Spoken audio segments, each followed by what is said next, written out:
Hey man, I had a leader in a coaching conversation this week with a particularly valuable insight, and I'd like to share it with you. You see, as we were getting in the middle of a discussion, particularly around the 360 feedback that this leader had received from many of the people that he reported to, his supervisors, and those that were his peers. One of the reflections that he had was, I've repeated the mistakes of my predecessor. He verbally admitted when he was a direct report of the previous CEO, he was frustrated that this CEO didn't have difficult conversations with people or didn't really tell them the truth. He just hired good people and let them go, gave them a lot of freedom. And this individual would often recognize some people sank under that freedom.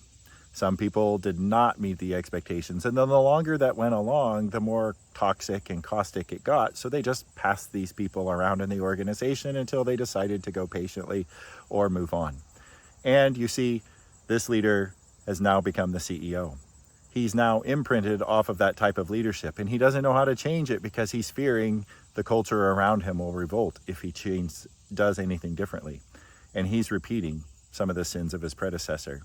See, leadership is caught, not taught, man. And you will imprint off of the leaders that are around you, unless you choose to step into your most courageous self and author a future that's different than your past. It doesn't matter if someone hasn't taught you this. It doesn't matter if you haven't gone to a class for it. It doesn't even matter if you didn't have a leader before you that modeled it. What matters is, are you courageous enough to open your space, your heart and your mind to a place that says, I can be a different leader.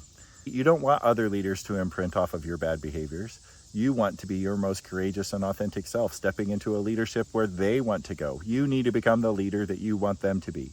And the only way that you do that is getting clear about who you are, what you want, and what type of leadership you want to bring to your organization. You can do this, man.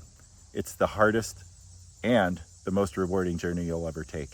Thanks for being here. Thanks for showing up.